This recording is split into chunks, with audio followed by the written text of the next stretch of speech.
We are here backstage in the tuning room in Pittsburgh, Pennsylvania, with James Hetfield, Kirk Hammett, Lars Ulrich, Rob Trujillo. We are going to do some time travel talking about a record that came out 30 years ago, almost to the month. But I want to actually open with two quotes that I conveniently lifted from my own story about that record and the band in 1988.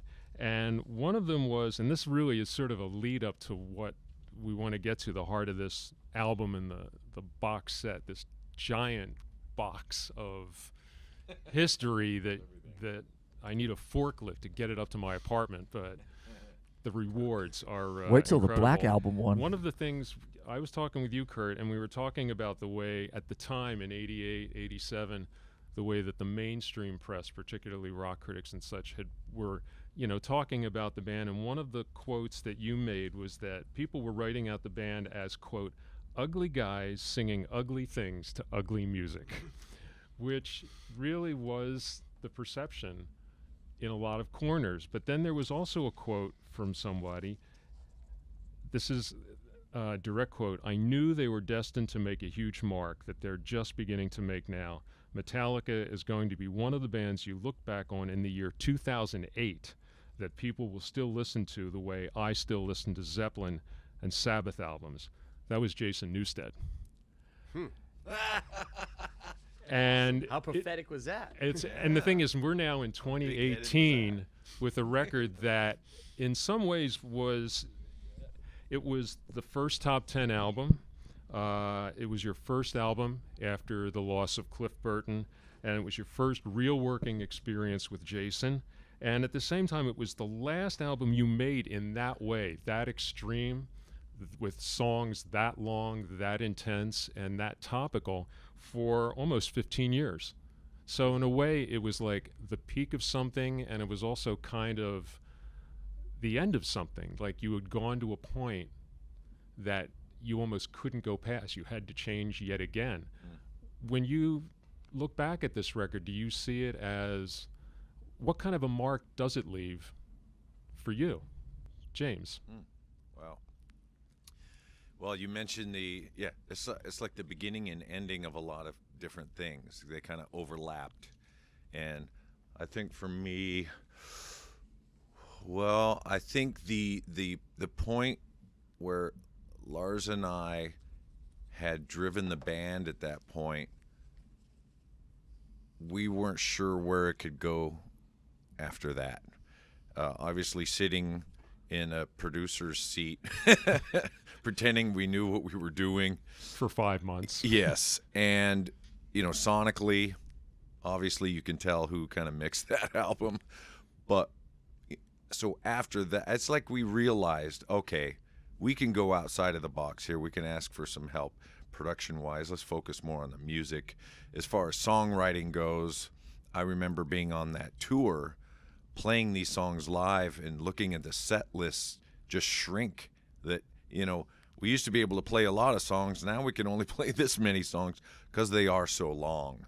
So realizing, the connection between the studio, making music, getting creative, and bringing it into a live setting, it started to become clearer that some of these songs were getting a little long-winded, and maybe we should take a look at that. There's also an emotional component, because there is the transition from Cliff to Jason, and also just the willingness to say, okay, we've gone through an enormous trauma, which was documented in the Master of Puppets box with those live shows, and at the same time saying we've got to get back to it. We can't just quit. And yet you have, I think the song title that summed up that album for me in retrospect was "The Frayed Ends of Sanity."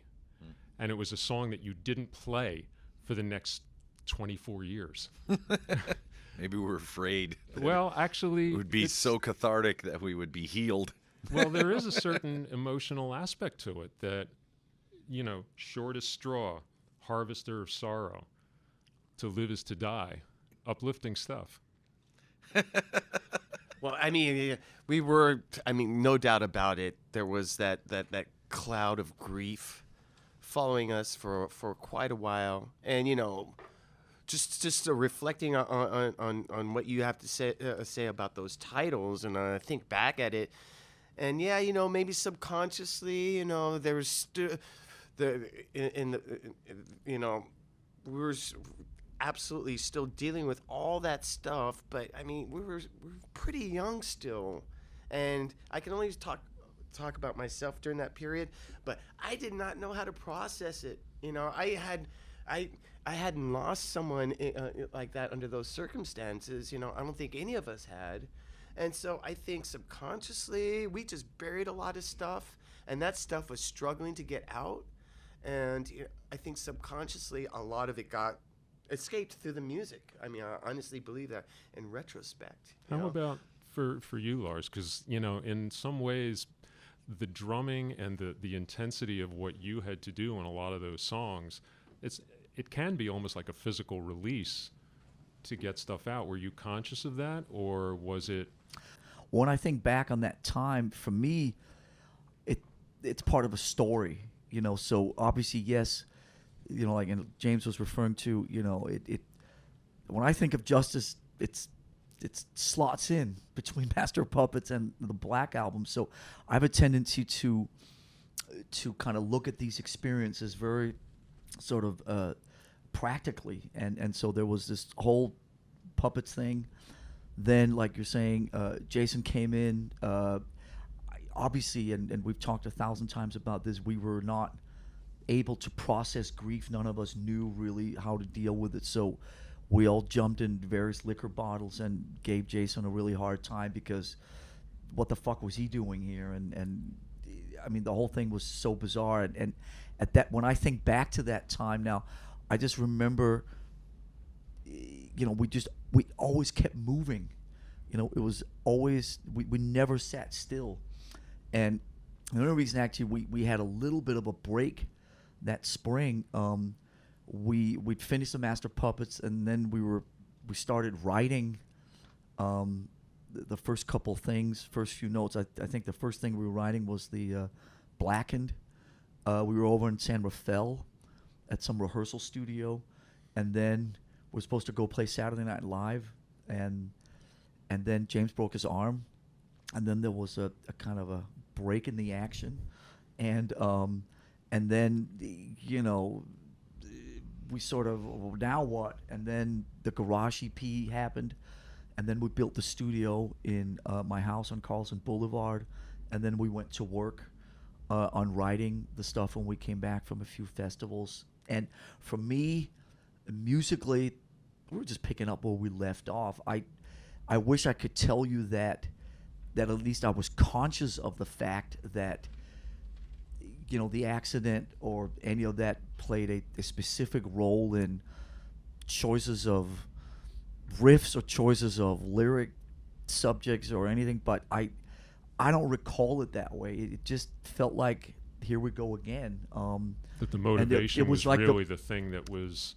Well, I think there was momentum. It was really momentum is the word that I think of, and at that time, it just felt like there was this, obviously opposite to what it is now, but it was like we belonged on the road. Home is the road. Home is movement. Home is touring. Home is out there living, doing all that stuff in all these different crazy places, and always just never standing still, always moving forward. And it was just, the records were almost like a catalyst to just keep the touring going.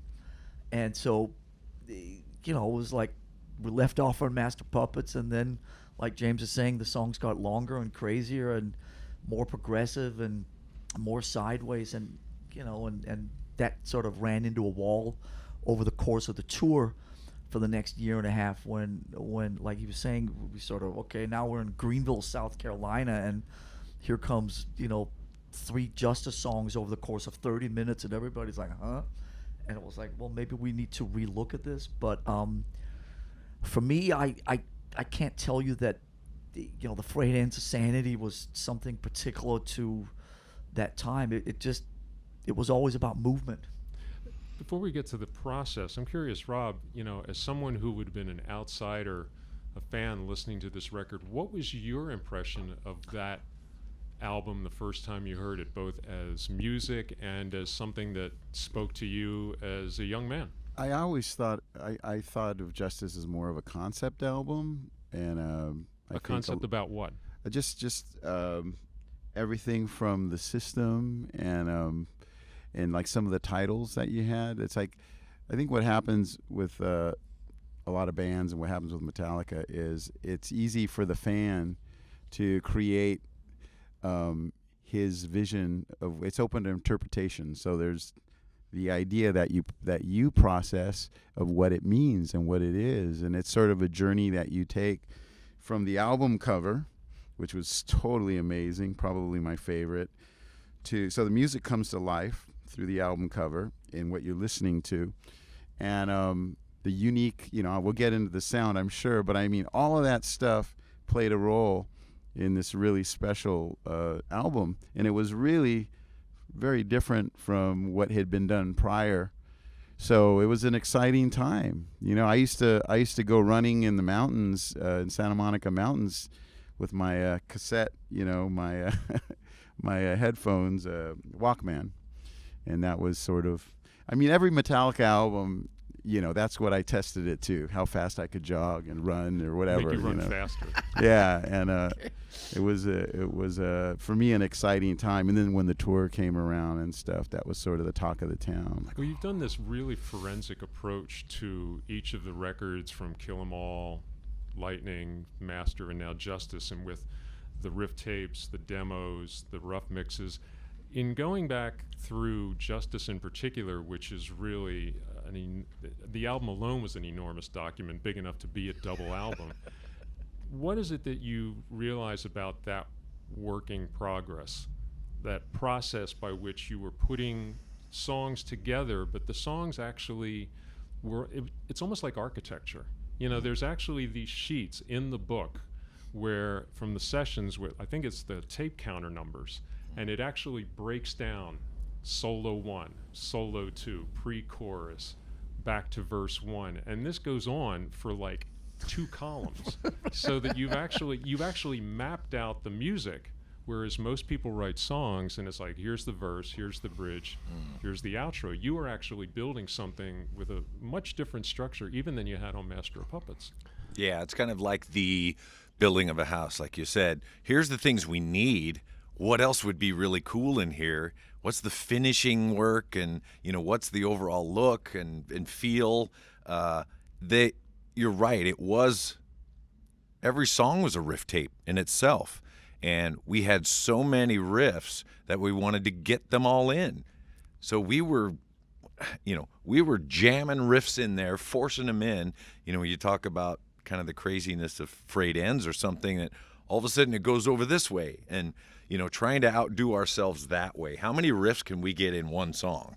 Were you guided by I any think one particular thing- logic of that? Well, I think one thing, as I'm sitting here really trying to dig deeper, I think by playing together, by touring, by whatever, growing, whatever was happening, I think we were getting better.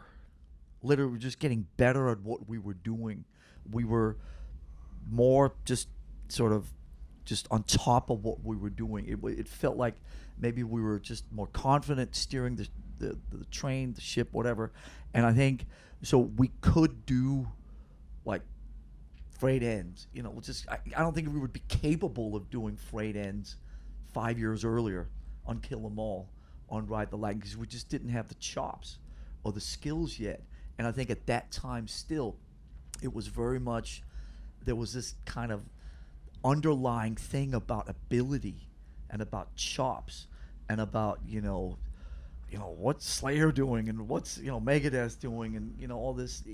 We just, I think of this record as still the next step in that. It wasn't really until Bob Rock showed up a couple years later and started challenging us in the way we were writing, the way we were recording, the way we were arranging, the way we would look at everything. Justice was just the next record, same process, but more. It was same process, but everything was exaggerated. More riffs, longer songs, crazier sideways shit, and it was inevitable that it would run into a wall. Well, Because it's there was no interesting- place further to go. It's interesting because I actually listened to the whole disc of the riff tapes, and all those bits that were coming up. God bless And you. It was, and it's interesting because there's hard one, work. Get a there's medal one for from that. '87, one of your James, one of your tapes where you're playing a piece of Harvester of Sorrow, but what actually ends up in there also is Eye of the Beholder. And there's another one from October of '87. It's a writing session. I guess you guys are doing at your place in El Cerrito, and you're playing Blackened, and suddenly in the middle there's a bit of Harvester. So it was like any one of these bits could have been in any other song, It's like, and yet this you, riff needs to make it on the album. Yeah. It needs to make it on the album. What songs are going to fit in? is There there was like an always that example of puzzle. how I mean, how that? There was always that puzzle. Yeah. I mean, that goes back. That goes back to Yeah, the yeah. beginning, and That's that part of our still, writing. and it's still. I mean, if we sat here and talked about Hardwired to Self-Destruct, I mean, that's still part of our DNA, and I think that is when Metallica works. There are times when we've forced different ways, and that's maybe when something different and cool comes up. But a lot of people sit there and go like, "What the fuck are they doing?" But when Metallica really is OG Metallica, that is what we do. It's just this giant puzzle. If you want to play and illustrate anything at any time, feel free. But Well, it's I mean, going back to the arrangements, I mean, we were kind of already on that course, going down that path with songs like Ride the Lightning and Master of Puppets, and a song like Injustice for All isn't that really that far away from a song like Master of Puppets or Ride the Lightning. Definitely has more parts. Yeah. Definitely has more riffs. But I mean, we were slowly inching in that direction anyway. And another thing I have to say to pick up on what Lars said, in the late 80s, it was just a thing, everyone wanted to show how much they can play. It was the time of all these guitar solo albums, Joe Satriani, Steve Vai, and you had a lot of progressive metal bands, Dream Theater, and there was a real emphasis on playing back then. It was just a short window, like between 1986 to 1989, but I definitely felt that, and I think some of that crept into this album, and just wanting to show people that we're a metal band, but we can actually play intricate stuff, even more intricate stuff, without really being a full-on prog band and so I mean, it was a sign of the times. what was the actual logic? Let's just pick one song as an example. The actual logic Logic, of he building says. Blackened. Because actually, that's an interesting song because that's the one that has the one co-writing credit for Jason. Well, the main riff was Jason's. I mean, I remember after he joined. I mean, I don't know if we had tuning rooms at the time, but I mean, Yeah. that was written on the bass, right? I think. Yeah, he came over to my apartment at the time in Albany, and not New York, Albany, in California. But yeah, he came over, and when we were just hanging out, and we were just starting to get some ideas together. It's like, hey, what do you got? And that was one of the things. The one thing that would always stand out for me is he would play that thing, and just the way the riff was different every time at the end, it felt really fresh and really cool. Because it would keep coming through, but then there'd be that little twist at the end that would sort of make it different, Yep. lead into another bit, and then when you came back, it had that assurance about it, but there was still that twist in the tail. Exactly. It was rolling, but you didn't know which way it was going to roll for a second, but you could still hang on to it.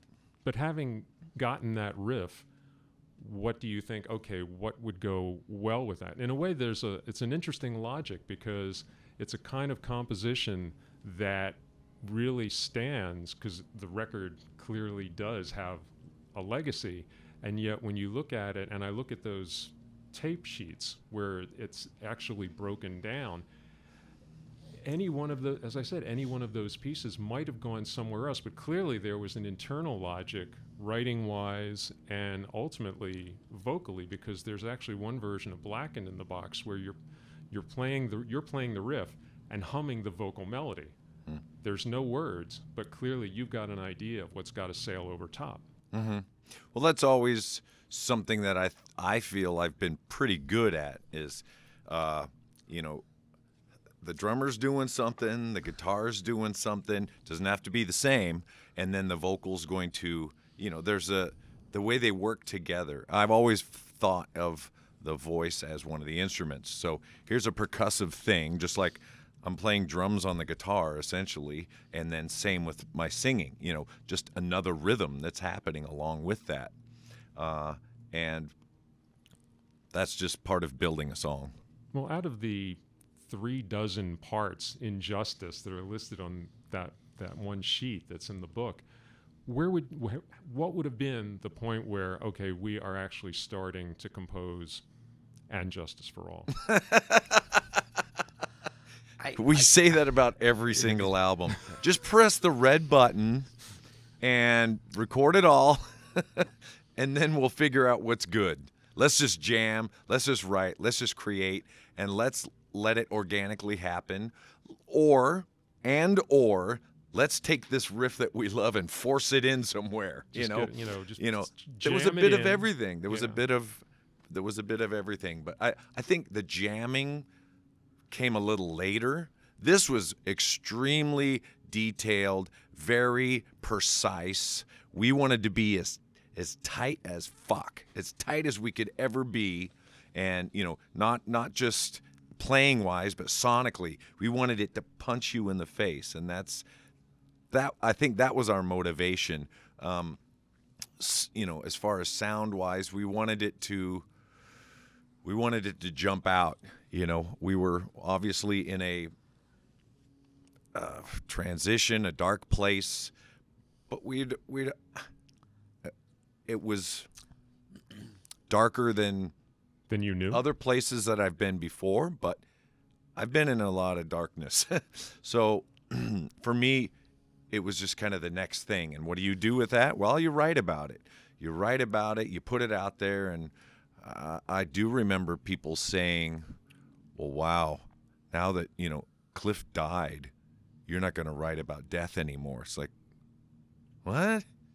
Now there's even more reason to write about it, Because actually, one of the earliest riff tapes that's in the box, there's a couple of late '86 ones. One of them is for Dyer's Eve. So whether that lyric concept was already there, clearly you were moving into, as you say, a pretty dark and intense place, whether you knew it or not. Right. I think, all of the albums, well, besides Kill 'Em All was, that was us as babies. We had those songs Babies forever. with attitude. The first one we actually sat down and wrote, Ride the Lightning. Then Master Puppets, we're getting topical. And then, and Justice for All, very topical. But also there started to be a little more internal stuff showing up, not so much opinions, but my experience with it. Could you see that, Lars, as the songwriting developed? Could you see that turning inward a bit, or was it maybe not as evident until... I guess when I look back in my mind, the way all this connects is when Bob Rock showed up, things changed, and there was a whole different kind of thing. I think one thing that's interesting to bring up is that we did attempt to record with somebody else. With Mike Klink. Somebody else, so Fleming Rasmussen did Ride the Lightning, Fleming Rasmussen did Master Puppets, and we were like, the Guns N' Roses record had come out. There was a lot of, it sounded like a band. It was like there was this sound thing happening, this attitude, and I remember we would kind of sit there and go like, wow, whatever, maybe just try somebody else. And then Mike Klink came in, and God bless him and his patience and so on. And James and I were in L.A., and what did that last maybe like a couple weeks, 3-4 weeks, something like that. And it just it didn't gel because I think primarily we just weren't ready to let somebody in yet. We had a way we had a way that in our minds worked. We were incredibly guarded about Metallica. At that time, still, there were so many, record companies would get involved and A&R people would get involved, and there was this whole thing with money and promotion and MTV, and so there's all this stuff, and we were like, fuck all that. We're independent. Nobody's gonna fuck with our shit. James and I are the gatekeepers. Anybody that comes in to try to unsettle this, we're just gonna fucking shove them away. Do you know what I mean? So, we called Clink. Again, God bless him. He lasted a couple, 3 weeks, maybe 4 weeks, and then Fleming came over, and we were right back to what we knew. And again, not about right or wrong or better or worse, or it was just like, this is what we want. No, this is what we want. And I think what we had is we sort of found a way to, I don't know, like, as I'm sitting here listening to what everybody's saying and try to just think about what was really going on at the time, I think that there was, it was a lot about balances, so we found a way to get, I guess primarily James and I, to have our voices in the writing, in the parts, in the sonics, and it was not necessarily about the big picture, but it was about the way that it could all coexist without anybody having to take a back step, or it was like we were all chained together until we would move forward. This was the way it worked. It was like, why do the kick drums sound like that? Well, part of the reason the kick drums sound like that is because there was no other place for the kick drum to sort of come through, because James's guitar was sort of here. So the kick drum would live up there or a little bit down here. So there's a reason for a lot of this stuff. Nobody sat there and said, we're going to have a record that's going to be mixed this way, or that's going to, it's sort of like, we weren't capable of thinking at that level. So a lot of it was a result of what I think were sort of balancing points along the way to just sort of make it all work for the big picture. What state were so the I don't know if yeah. does any of that make sense? No, actually, it's interesting. It does make sense, because I was actually thinking, listening back to the record again the other day, is that, one of the reasons Justice seems like possibly the most extreme record you ever made is because the tone of it is so vicious. The guitars are really compressed, the drums are really compressed. It's really got this. But it sounds like this frayed end of sanity, like someone's I really think on it's the important edge of just losing it, and it really cuts like a knife. Right, but it's important to, I think it's important to say that, and correct me if I'm wrong, dude, but it wasn't planned that way. It wasn't like we didn't sit there and go, in a year from now we're going to have a record that sounds this particular way. It I don't know if the word accidental, but it's just the result of the instinctive choices that were made along the way to sort of what we considered to make it work, to keep people at bay, all that kind of shit. You know what I mean? This is our thing. Nobody's going to fuck with it. Nobody's going to touch it. Nobody's going to get involved. We're the gatekeepers. Fuck you, That was kind of my recollection of that whole year. Was Jason really integrated performance-wise? Because when I then heard those songs performed live on that tour, when I went out with you guys in Sheffield, Belfast, and Dublin, he was clearly a huge presence in that sound. One of the things that has been a topic of discussion for 30 years is, where did the bass go? Mm-hmm. And yet, clearly, as a performer and as an instrumentalist and as a writer, he had started coming into his own. How would you characterize what his place in that was? Because maybe people didn't necessarily hear it immediately on the record. I think it had to be extremely bittersweet for him. Like a dream come true, but I'm stepping into someone's shoes who can never be filled. It must have been very difficult. And for him and for us, it was difficult. It just truly was. And, Psych 101 will tell you that all our anger, our grief and sadness got directed at him when it, not all of it, but quite a bit of it he was an easy target. And I think there were a couple things about Jason, his personality. He felt he was goofy enough to take it, which was a positive for him. I think he was such a fan, and we hated that. We hated that part. We wanted to unfan him and become as hard as you were. Yeah, as hard as we were. So trying to beat the fan out of him, trying to also get him to play something different, like Cliff would.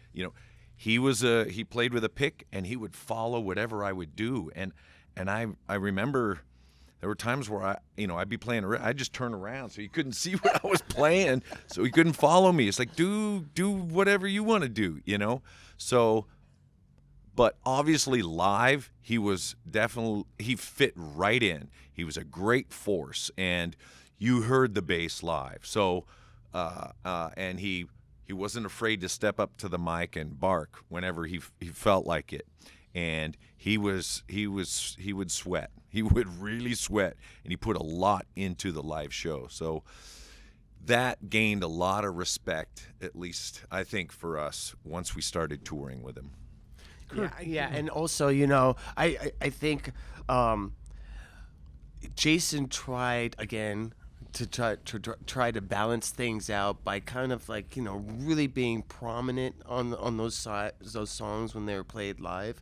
I mean, he played the shit out of those songs, and you can tell that he was like giving it his all. And I think some of that was because he was trying to compensate for not being heard on the album, and that was his way to for his parts to be heard. Let people know, hey, I'm there. Yeah, in the live situation, and so I think there was a bit of that. In the writing phase, the songs that you've got credits for include Justice, Eye of the Beholder, Frayed Ends, and Dyer's Eve. At what point would you come in with ideas or riffs? Were you gathering things and putting them into like a big basket and listening to stuff, or were you coming in as things were developing to say, here's something that could go here to add to the length of the song? Well, back then we would basically just get all our riff tapes and just throw them in a big pile, and the best parts would be gleaned from those tapes, and they would be put into the songs. I mean, basically that's how it was done back then. I mean, it really, we've had different approaches to that over the course of different albums, but back then, basically, I would have a handful of riffs, and I would give it to these guys, and then come back, X amount of days later, and I would hear those riffs in context of the songs. And I'll go, oh yeah, I recognize that riff, and then oh yeah, I recognize that riff that James was playing 6 months ago, and it's in this song too. I mean, that's just how it was. I cannot emphasize the word puzzle enough. I mean, brought it up. I mean, it's fucking like a puzzle. Yeah. It's just like Kirk is saying. There's I don't know, 50 riffs or 100 riffs in a fucking basket or bowl or some sort of vessel, and then hey, that one goes there. No, that one goes there. Wait, that one could work better there. Flip that one, put that one in the harvester, put that in the. It's like it's just a fucking puzzle. Yeah. Were you flipping them around in the studio as well? No. By the time we got to LA, all the songs were done. I mean, it wasn't. I don't think it was till maybe even the Load era. The songs were pretty much done. Certainly in the Fleming era, all the songs were 100%, 99.9% done by the time we started recording them. The changes were borderline non-existent. With the Black Album, it started, Bob Rock would start sort of, hey, double the chorus. I'm like, what the fuck are you talking about? But no, the songs were done by the time we left. By the time we left El Cerrito, the songs were done. And getting back to the arrangements of the songs, I mean, up to that point, we learned the songs, and we would just learn them. But when Justice came around, I had to write out a roadmap, and sometimes I'd have to use 2 sheets of paper. Okay, and it was essential to do that, really essential to do that. because there are so many parts, and if you lost your way in the middle of that song and these guys would move forward, if you didn't know where you were at that map, there's no way of catching up to the part that you were supposed to catch up to, because there's no real point of reference at that point. You needed the whole arrangement written out, just so that if you missed something, you'd be able to follow the band and go, okay, I'm gonna catch him at this point, and that's how it was. Catch you at the end. Maybe. Actually, Yeah. Rob, when you started learning to play these songs, I'm going to use Frayed Ends as an example again because it was played for the first time in 2014, which was And Rob, 10 can I just say he was a major motivator for that. Definitely. So when I first joined the band, there were 2 songs that I wanted to play, and one of them was Dyer's Eve, Stairway to Heaven. and And my Shrona. and the other one was Frayed Ends of Sanity. So I remember being in Paris in 2003, and I was with James. We're walking to go to dinner, and I'm like, okay, the vibe is good. This is my chance. I'm going to ask him. And I was like, what do you think about playing Dyer's Eve? You know what I mean? And it seemed like the band was more open to exploring some of the deeper cuts and the spirit darker of that. corners of justice. What's that? The darker corners. The of darker justice. corners. It seemed like they weren't ready for Frayed, but they were ready for Dyer's, and so we actually ended up playing that one back then. Frayed was something that I started working on my own way before we played it in 2014. I started working that at home, and I just trying to dissect it as best as I could because I knew someday we're going to play this song. We But how have to did play you this song. dissect it? Like, did you actually have to create a roadmap like Kirk's? Yeah, I did. I had to create it, but then, and I think James will also agree with me on this. Frayed is the type of song that you've got to, at some point, really, in terms of the rhythm side, whether it's bass or rhythm guitar, drums, you have to bring that into your system. It has to be a part of you physically because it grooves, and in order, to read it is one thing, but at a certain point, it has to be in you. It has to flow. It has to really be all that. And then it flips around. It flips around, so you've got to know it. You've got to breathe it, and that takes time. Yeah. All right. Well, one of the things that was really instrumental in this record album cutting through to people was One, and lyrically, it really is a remarkable song in the sense that it actually, even without seeing the video for it, you got this sense of incredible dread, incredible desperation, and actual physical, almost the feeling of someone physically evaporating. And the video, and we'll get to that in a second, really helped with that. But in writing that song, Blackened has all the ecology in it, Harvester, Shorter Straw. These have a topical feel to it, but One is actually interesting because it's written almost in the first. It's written in the first person. Right. Like this is not just watching CNN a lot. Where did this really come from for you, and what did you hear in the music that got you there? Well, yeah. To me, One is it's like the ultimate darkness. It's the ultimate loneliness that, the most lonely you could ever feel, really. I recall I have 2 older half-brothers, and they were in college, and I was a young kid, and this was, I guess, mid-'70s. And he told me about this book he was reading, or a movie that he had seen, maybe the book as well. I guess the book was from the 30s, and then By Dalton Trumbull. Dalton Trumbull made the movie in the 70s, I guess. And Johnny Got His Gun. yeah, Johnny Got His Gun. And my brother telling me about this. Wow, there's this crazy thing about this guy whose arms and legs are blown off. He's deaf and blind, and it scared the shit out of me. Like, but how does he talk? How does he eat? How does he communicate? How does he get around? He doesn't. you know, and they don't know he's alive even. I mean, he is alive, but he doesn't know how to tell them he doesn't want to be alive. I mean, it's like the biggest trap. You're stuck in this trap and you can't get out.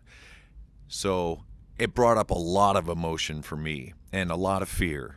And so when I was writing the song, obviously reading the book, you know, he couldn't speak for himself. So I put a voice to him. Obviously there's a voice for him in the movie and in the book especially, but yeah, just talking about I'm trapped and I don't know what to do. And, you know, that sense of no one could help him, nothing could help him, was pretty much one of the ultimate fears for me. You know, as a kid, for me, feeling disconnected, not being able to ask for help, not knowing where to go for help, that plugged right in to some of my fears. Because then you turned it personal in Dyer's Eve. You actually spoke not just in the first person, but in your own first person. Mm-hmm. Yeah, writing the letter to your parents. You know, here's what I really want to say, at least then. You know, and it was nice to get that out as well. But one was such a scary and dark place. It was easy. It was easy to write, really was, because it felt very comfortable. Well, one of the things that I remember from the tour that I was on, we were in Belfast, and I remember, and actually I wrote about this, I was sitting in a car with you, Lars, and Peter Mensch, and you were listening to a proposed edit of One on the car stereo. And it was interesting because there was this discussion about, should we do this? Is this really the right thing to do? Are we, you know, cannibalizing the song in any way? And one of the things that Peter said, which was very interesting, he said that he actually likened the band to the Grateful Dead of heavy metal, because you could reach a certain audience. You were doing great on the road, but if you were going to go to the other level, you needed something else. You needed that single that was going to connect. And it's incredible that, in fact, One, which is, as you say, the ultimate darkness, became that. How hard was it to accept the fact that we have to cut it in order to get it through? I would say that my recollection is that it became easier because it felt like we were standing our ground a lot. And so, you know, the medium of video, I think that we had always looked at as something that was sort of selling out, or something that belonged to a different mindset. And then I think we started realizing that you could attribute or use the same approach to creativity in the video that you did in the songs. And for me, that was kind of a breakthrough. It was like, it doesn't have to be left to somebody else. It can be something that we control. There's that word again. It's something that we can control, or that we can have enough of a creative voice in that it still feels like it's an extension of who we are. So, you know, when and I can't remember if that happened in Belfast, or I remember something in Paris. I remember there was a conversation in Paris at the Lisanne's place with the red backstage. I think it was Peter and Cliff that maybe were in Paris or something. We had a conversation about, like, we can do a video that's as much on our terms as making the records or playing the rock shows or whatever we were doing. And when that happened, it felt good about sort of taking the next step. And you know, at that time, obviously, you could still feel that there was this whole groundswell of music fans and that were experiencing Metallica for the first time and being really turned on by what they heard. And so it I think it really felt like we were still standing our ground. They were coming to us rather than us going to them. So the small compromises that we were doing felt like it was still kind of cool enough or accepted. I can't remember the details. I can't remember if there wasn't there also an edit for Whom the Bell Tolls? I mean, there was. I don't think Yes, one. there was one for Whom the Bell Tolls. I don't think but again, one, that one flew over the radar. Yeah, I don't think one was the first song that was edited. I think there was something about Fade to Black. Sanitarium. What? Fade to Black. We had an edit. I mean, listen, the word single, for better or worse. I mean, I remember,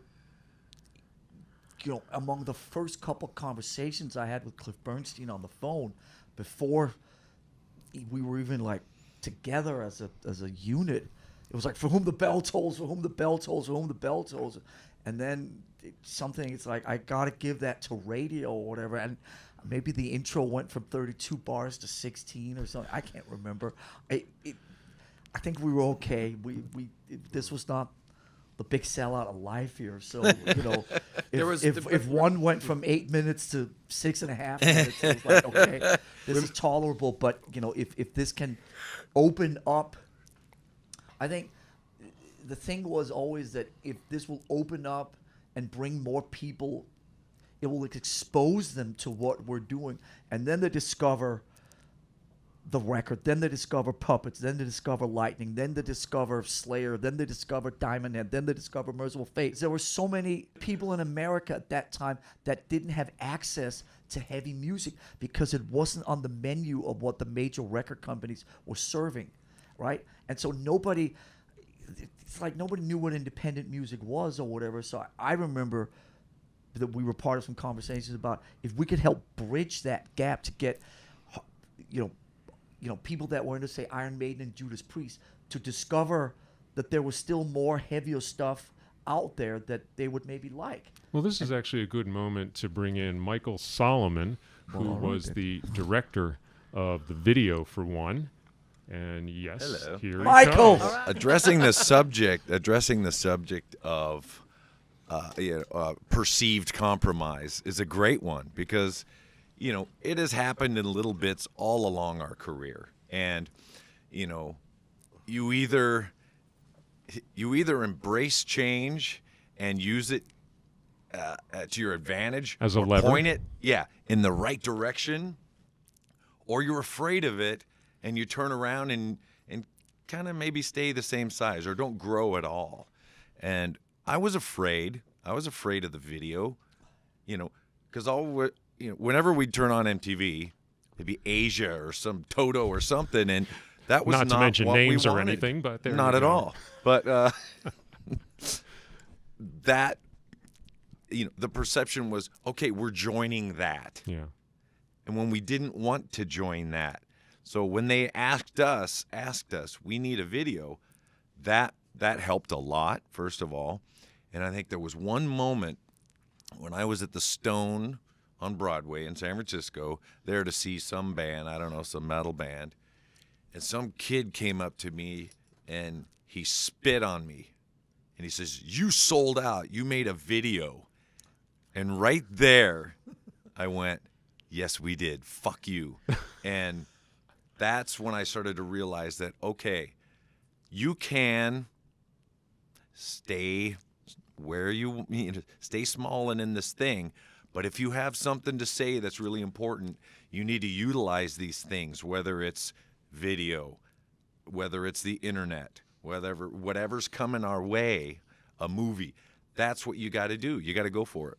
Michael, what were the first discussions you had with the band about visualizing a song like One? Because you ended up using footage from the film, Right. and yet at the same time you needed to get them in it to show how they connected to the images that are in that classic film. Right. Well, I was brought into it. Actually, I don't quite remember how I was brought into it, but I know that there was a concept, and I talked to Lars on the phone quite a bit before the video became what it was. And he had kind of explained that there was this movie that they wanted to intercut with the band, and they weren't quite sure how it would work together.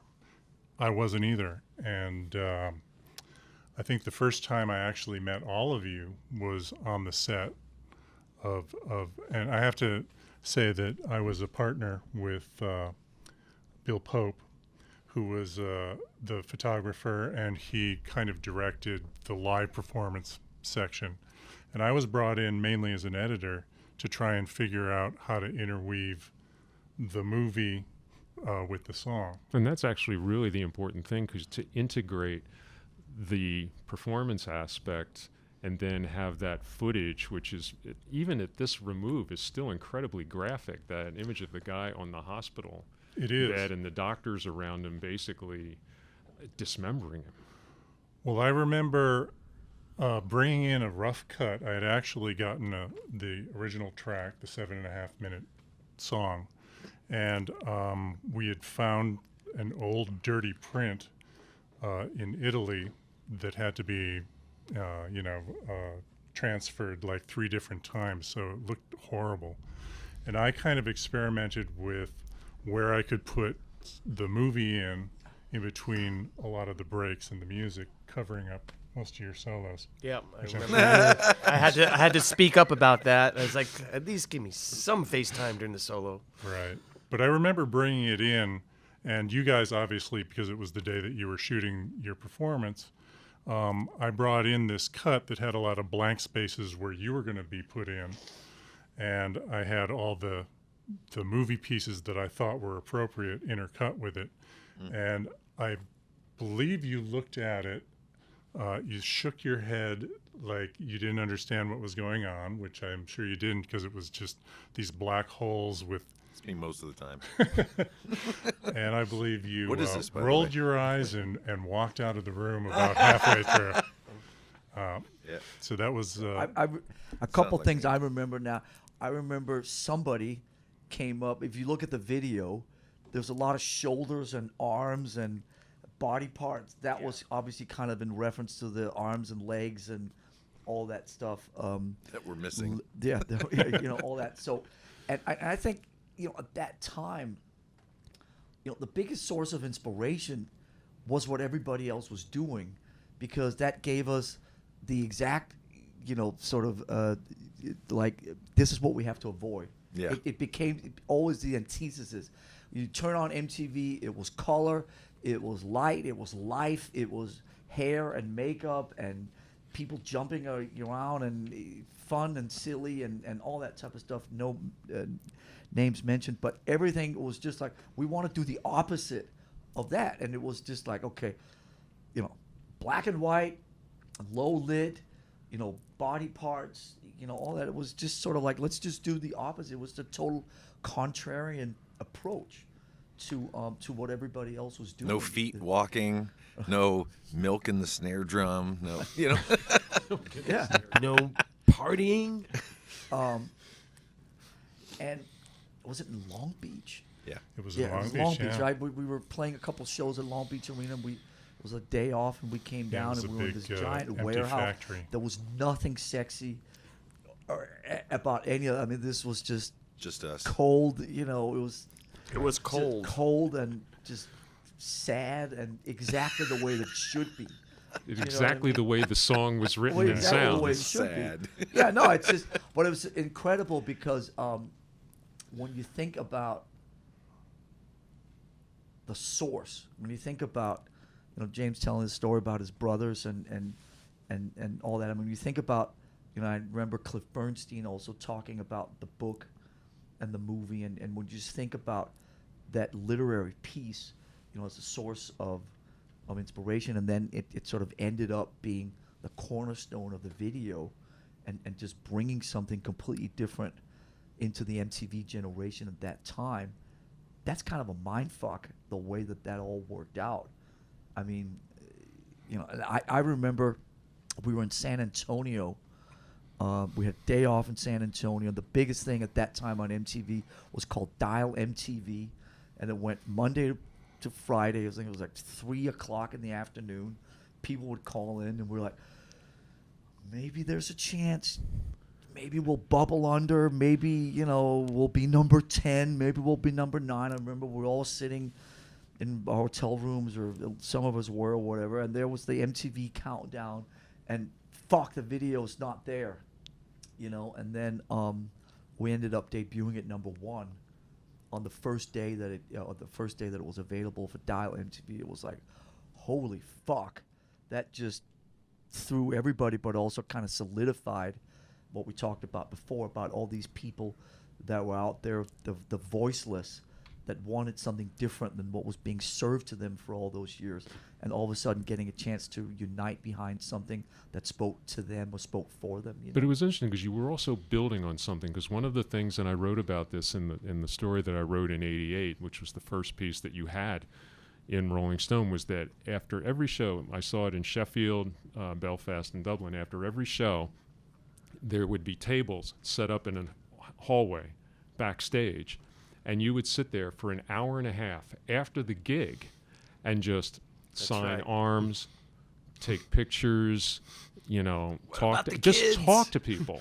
and in a way that was very deliberately and I think genuinely engaged with the people that had come. They weren't just standing at the backstage door, stage door Johnnies waiting for you to rush through to get an autograph. You actually invited them in.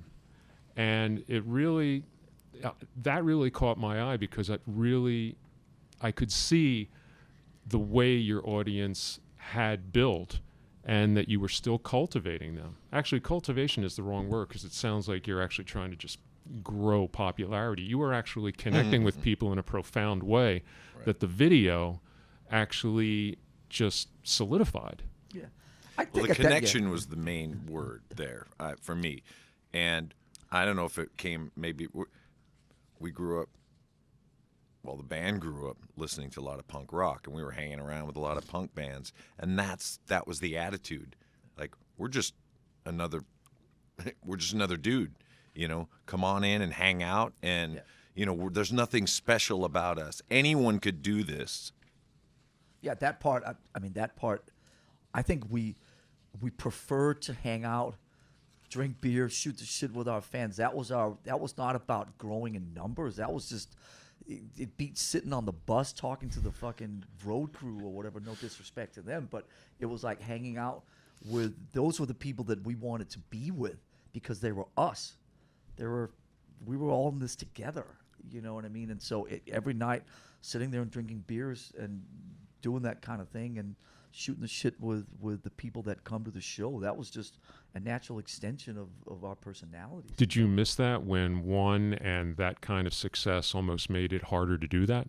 It is a juxtaposition. It kind of defeats the purpose in a way. And I do remember some of the shows you can't, you know, whatever it was, we're in Buffalo and it's 20 below, we're not going to stand outside and sign autographs. And I remember we were riding through and there were some people out there saying, "Did Rolling Stone lie to us?" Yeah. Remember that? What about the kids? Totally remember that. Yeah. What about the kids? And oh my God, it's like, oh my God, stop, turn around. You know, at some point you have to have a reality around the whole thing. I mean, like we do now. I mean, we do a meet and greet. It's different than how it used to be, but it's the main, you know, the prime directive is talking to people, not so much signing this or do that or I want this from you. It's how about some Communicate. conversation? Yeah. I want to know about you as well. Back then, we didn't really have boundaries. We didn't believe in those boundaries between the audience and the stage. And we were just like, you know, we were pretty much open to just about any sort of like fan sort of a situation. And of course, as you said, you know, when the band got bigger, there came a point when it was physically impossible for us to not have those boundaries. We had to put down boundaries for the welfare of us, you know, the welfare of the band, because after a while it just got too big and demanded too much from us, where other things would suffer. But it's interesting because I think what you did was you adapted to the change in conditions, because the next tour, and I want to ask about the Doris and the statue in a minute, but on the next tour you had the Snake Pit. So you actually had people inside the show, actually inside the stage, who could really, and you're playing in the round. And you've done that for years. So you've actually adapted the size of what you've achieved to this whole elementary point of communication. Well, the crowd is the fifth member. They really are, and they're as important as as us up there. And we've always tried to. How can we get them closer? How can we get closer to them? Safely. No one else catches on fire but me. But how do we do that? How do we do that? Just besides a few people being able to talk to them face to face, but in the crowd. So lighting them now. I mean, we've obviously the Snake Pit was a real effort at trying to get them to feel what we feel. Yeah, to vibe with them. That was our thing. We wanted to be able to vibe with the audience on a level that had not been done before. Who named the statue Doris? Can I just ask? I'm just curious. Sorry, because we're sitting here talking about the video, and I just got one question. If you want to ask, but when you were sitting there cutting this video, which is, I don't want to use the word legendary, but it's become somewhat iconic over the years. Did you feel? What were you feeling at the time when we were trying to sort of put this thing together that obviously there was no roadmap for? When you were sitting doing all the actual work on it, what were your thoughts? Well, my initial thought was, who's going to see this? Because I had great doubts that a 7.5-minute song was ever going to make it on MTV. So I was kind of given a directive that I should make it shorter, and I think I showed you guys a shorter edit that was like 5 minutes. I don't think anybody ever saw that one. But my conundrum. Pull that out of your pocket right now for an additional bonus track. That's right. No, the hard part was to try and tell the story of the movie, because I kind of thought that was what my directive was. It was not to take the lyrics of the song, because that was a piece upon it. It was evident what your purpose was in that part of the song.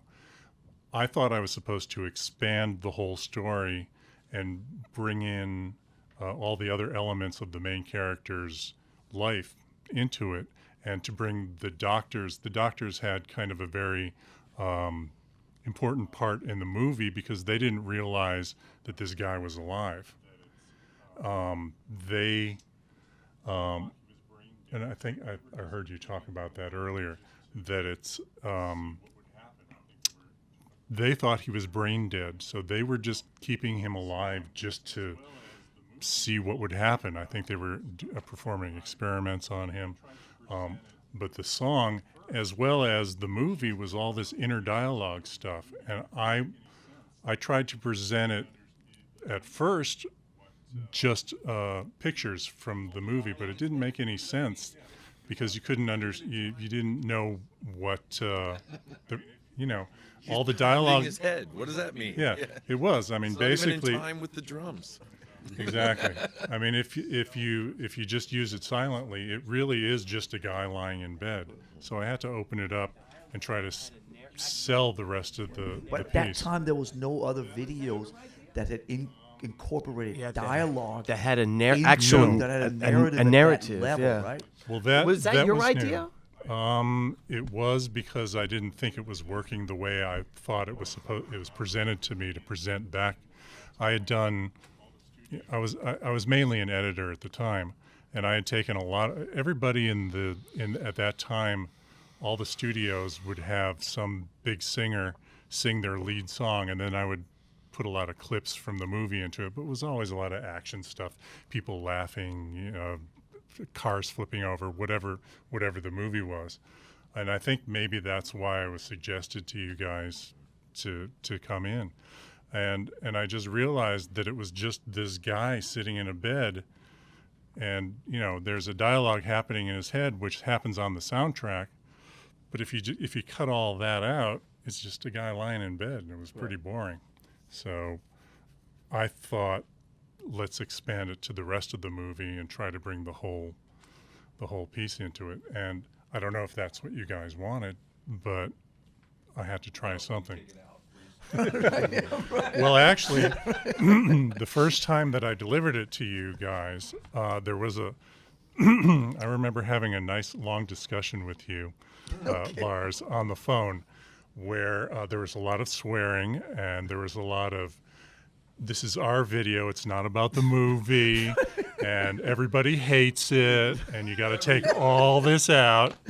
And so I actually recut it, and I cut it to a performance only. I think that was the directive at the time. Let's cut all this shit out and let's just see what the performance is like. And that actually became the jammin' version. That sounds. Actually, I'm curious, Rob, what was your impression when you first saw that video? Well, it's funny because I had seen the first videos ever done.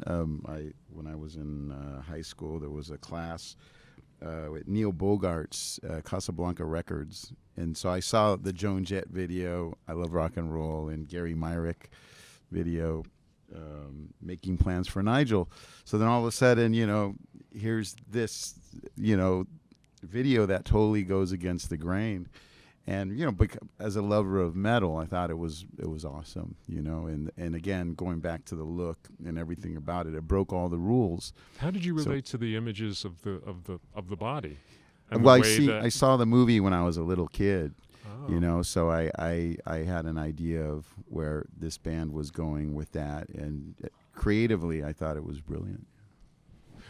The thing about One and the way all of the songs on the record really work as a piece, it's summed up ultimately by the cover, which is the Statue of Justice, but it's blindfolded, ravaged, tied up, and you use that on stage, and particularly when the statue would fall over at the end of Justice. That was really the beginning also of your approach to stagecraft, which is the kids need more than just four guys playing there with a backdrop. Like, did you feel that was a step forward? Were you concerned that it was becoming too Broadway? What was your feel about taking this concept on the road and actually making it visual and physical? 2 words: Iron Maiden.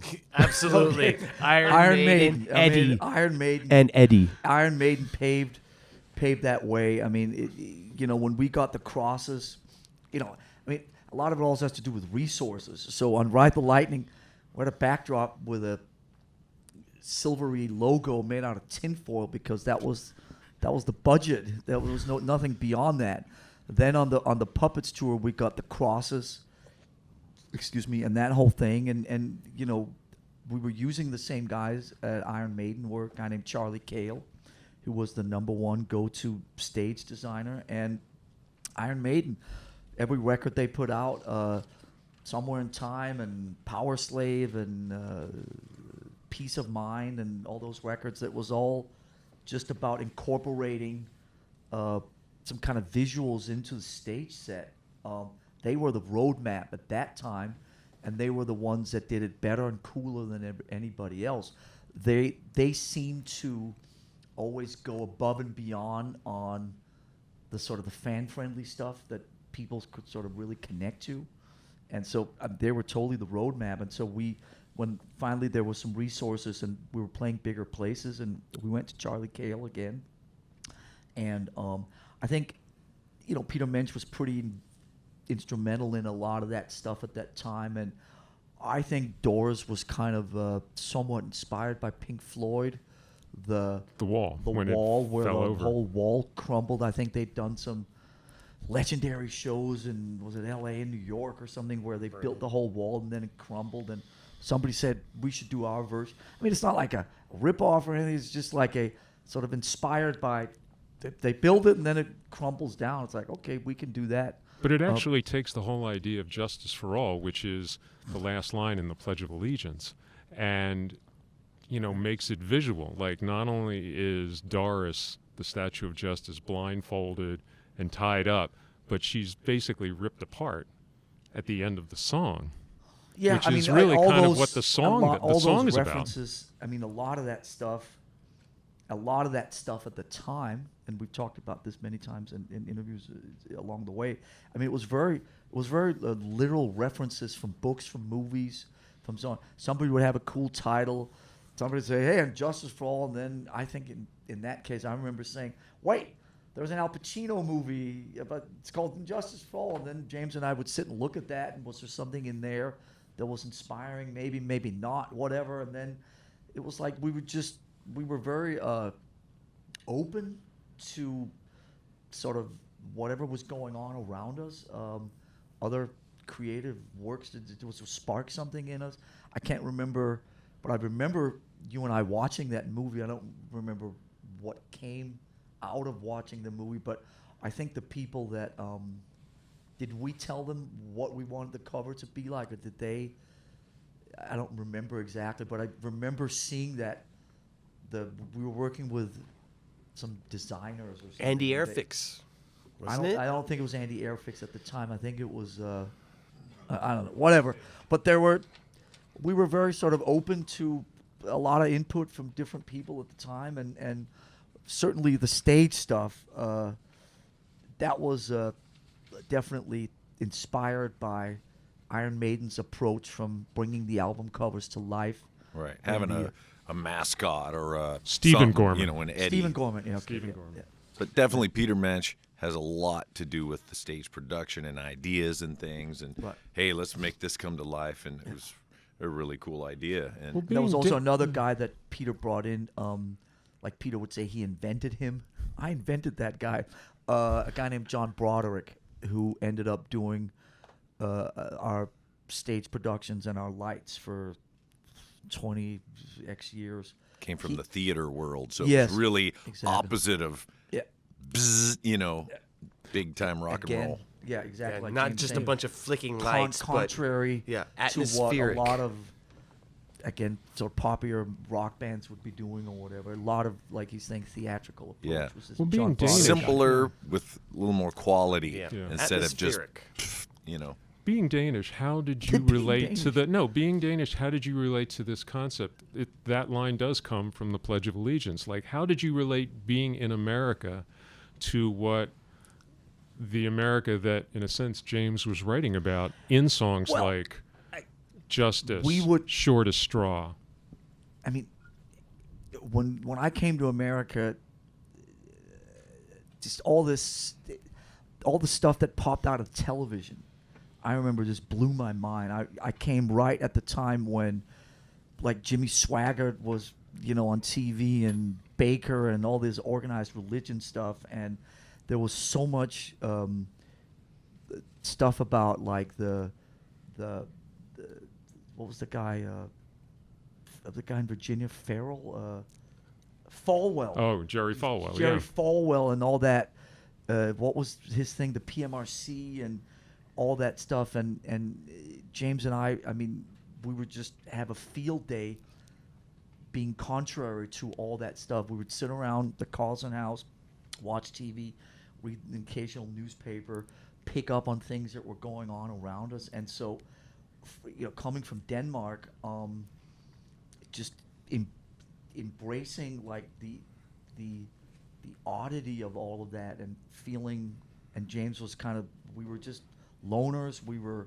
Didn't feel like we belonged to any of the world that was coming into our living room, or the world that was around us, and that's where we found solace and found that we belonged to something by all the people that felt like they were loners. We all grouped together and created our own group, and that's when we felt like we belonged to something.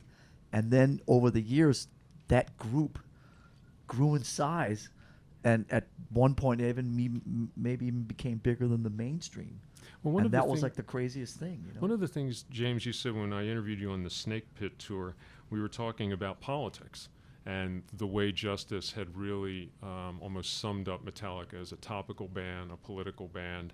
And one of the things you said was that we got called a political band around And Justice for All, and it really scared us because that's not what we want to write about forever. Did you find that when you got to Justice, when you finished it, when you finished that tour and have been playing those songs for 18 months or so, that was kind of an endpoint, that you needed to change just the way you looked at the world, or that the world had changed around you? Yeah, I don't know about either of those, really. It was more like, we don't like being labeled, no matter what it is. We don't want to be labeled a political band, because we certainly aren't that. I mean, I think the punk rock part of us was, just we want to complain about shit. Or, we're in our 20s and, this is our college. This is where we're discovering our opinions. What do we think of the world? We read a book and now we know everything, we don't like how it is, and we have a voice. We can say it. I think that at the end of the day, it polarizes people, and I think we realized that early on. So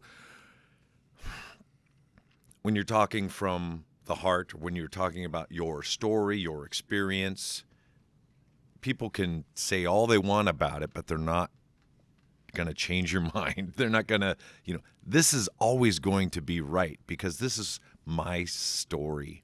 And I think everyone's got an opinion. It's controversial, and we don't want to be a controversial band. We want to be solid. We want to be real. We want to tell the truth. Yes, we feel alienated. Who doesn't? If you do, follow us. You also said, actually, on that tour, we were talking about, even actually on the 88 tour, you were talking about maybe having reached a point in the composition and the speed of things, of the music, that, that you can't go that much further. As you said this, there's always going to be somebody faster than you. Right. And you seem to realize that even on the Justice tour, which suggests that what then became the Black Album was already kind of germinating. I agree that, competition's a great thing. We were fueled by a lot of hatred and a lot of fear that we weren't good enough. So those two things combined got us to where we needed to be in Injustice for All. And I think at the end of the day, we realized, what are we doing? Did you hear this other band? They're faster than us. And so what? So what? What else do we got? We got, let's make it more muscly. Let's make it more powerful. Let's, I don't know. It helped us change our direction, realizing that was kind of a futile a goal to be the fastest or the most complex or, the craziest riff on the planet. That those are finite things, for us. We can only go so far. Someone else will do something else. Let's be unique. Let's just be ourselves and be honest with ourselves. And, what do we want to do next? This is really one for the floor, so maybe you can all take a turn at this one. When you play songs from Justice now, and I've seen you play Justice itself a number of times in recent years, what goes through your head? Usually it's what's the next part? For me, it's just like it's similar for me. Do I remember the guitar solo or not? So anything from the album or that song, Justice? Oh, any from the album. Yeah. I'm always sitting there just going like, okay, what's the next part? Are we in the second chorus or the third chorus? Look at all the pretty lights. I think for me, playing Justice, it reminds me of our stage back then. And I remember, trying to figure this part out of the song while, on stage, trying to figure out how do we play this. I'm not so much worried about what's the next part. That comes just from feel.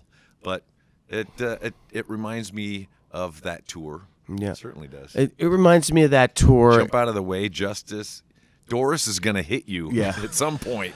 Yeah. Some part of her is going to end up on you or in the crowd. There were a few times when just at the end of Justice, we'd have a big explosion, and part of the lighting would swing, and then Doris would fall down. And there are times when I don't know if it was the road crew's fault or the stage or whatever, but inevitably, every few gigs, Doris would come bouncing to the front of the stage, or there would be someone in the wrong spot, and there was a lot of mishaps on that tour, all based around, that song because there was just so much production in that song, and there was a learning curve with that song as well, playing it live. And I will always remember when the album first came out, when we first started playing that song. I mean, like you said earlier, Lars, by the end of the song, there were some long faces. And good thing we had an explosion and doors came down, because it actually seemed like that would wake them up,